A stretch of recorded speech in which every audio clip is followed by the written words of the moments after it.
When I was a junior professor of education, a principal came to me and asked for my help. He said that he thought that one of his male teachers was having sex with female students. He wanted to know what he should do. Even though I had heard of such a thing, I hadn't really thought much about it, and the truth was I had no idea what he should do. So we looked at the research and didn't find a lot to help us, and we talked it through and we worked out a plan. And fast forward, the teacher was arrested, was convicted, and went to prison. But this incident got me thinking, and I had some questions. My first question was, does this happen a lot or is it rare? My second question was, if it does happen a lot, why do school employees sexually abuse students? So those questions prompted me to spend the next 30-some years studying what I've come to call school employee sexual misconduct. So the first question, does this happen a lot? Yes. At any one time, 10% of elementary, middle, and high school students are the target of school employee sexual misconduct. That's 5.7 million students at any one time. And as to the second question, why do school employees sexually abuse and exploit students?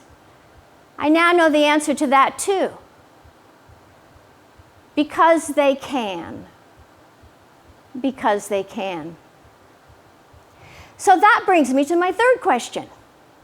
If we know this continues to happen, if we know that 5.7 million students are being targeted and sexually abused in schools by adults, why haven't we stopped the sexual abuse of students by school employees? Why haven't we? To answer this question, I analyzed hundreds of cases of school employee sexual abuse. I was trying to understand how the abuse happens and why it isn't stopped. So I'm going to give you 3 stories from my research that really help to explain why school employee sexual abuse is still happening. I'm going to call the first story, I Didn't Know What I Was Seeing. So a popular male teacher romanced a 14-year-old student. He sent her notes, he took her out, he bought her presents, he told her she was beautiful and smart and that she was more mature than any of the other girls. He also told her he was going to marry her when she graduated from school. She was flattered and smitten. And she told her friends about her boyfriend, the teacher. When this all came out and the teacher was arrested, this is what people said. Students said, everybody knows that they were dating. The teacher saw them, we saw them, everybody knew that. If teachers aren't supposed to date students, then why didn't anybody tell us? We figured if nobody told us there was something wrong with that, it was okay. Colleagues said, yeah, I saw them together a lot. I thought he was using really, really bad judgment. But hey, it's not really any of my business. Or, I was very concerned. I saw them alone a lot in the classroom with the door shut, the lights off, and I thought about reporting. But then I thought, well, what if I'm wrong? And if I'm wrong, I'll ruin the career of a very good teacher. So I didn't report. Well, predators groom students in front of everyone. People see things. People see boundary crossings. People see grooming behaviors. People see. But maybe they don't understand what they're seeing. Or maybe they don't understand that when they see these behaviors, this is what they must report.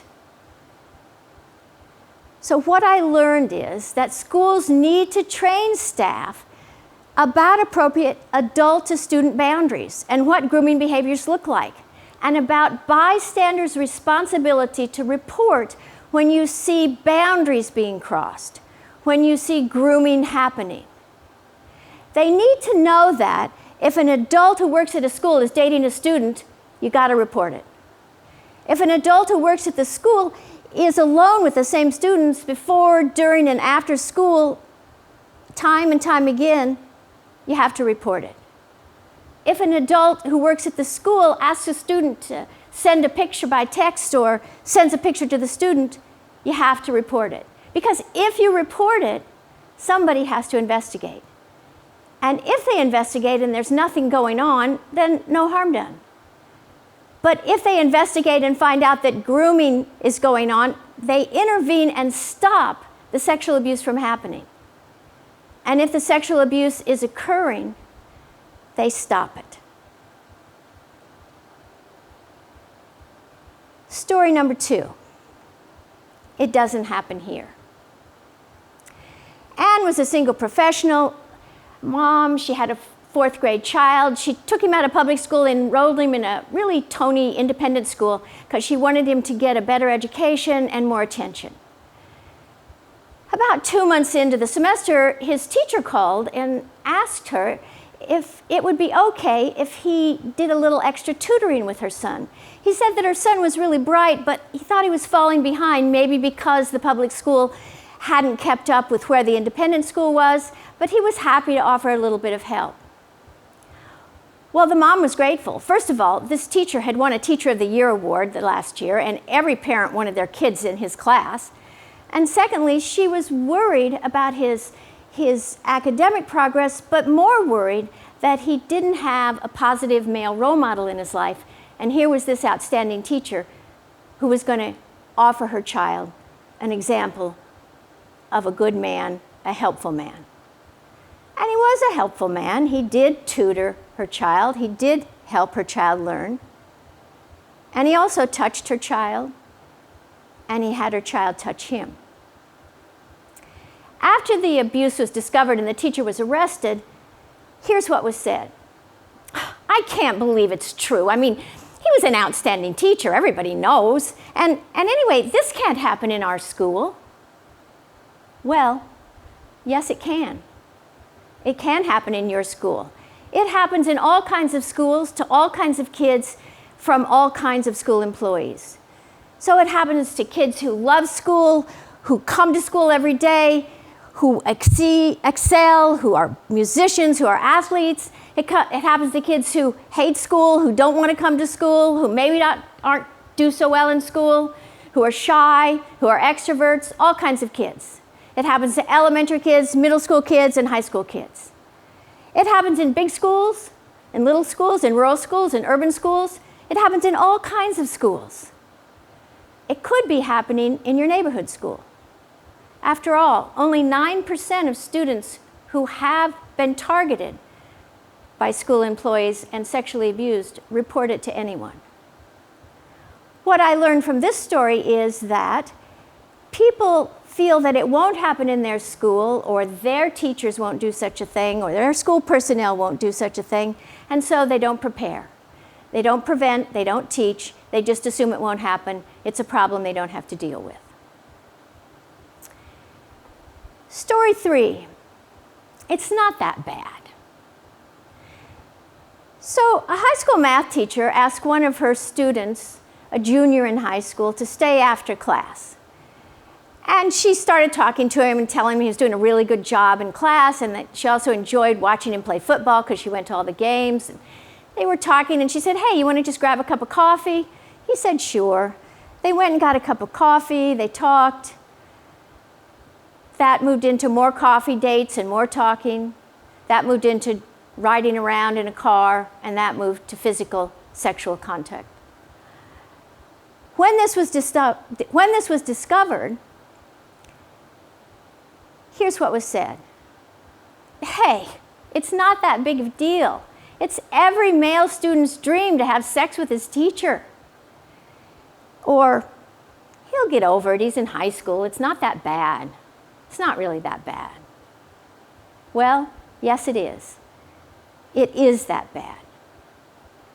Because we know that without interventions, without help, child sexual abuse or abuse by someone in a position of trust causes harm. It causes great harm. The Centers for Disease Control identified child sexual abuse as a public health problem. That's public health problem. Children who are sexually abused often do harm to themselves. They're at risk for drug and alcohol abuse.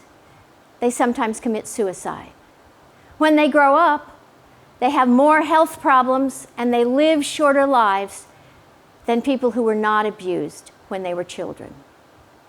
What I learned is adults don't understand the magnitude of the harm that child sexual abuse does. We don't understand the magnitude.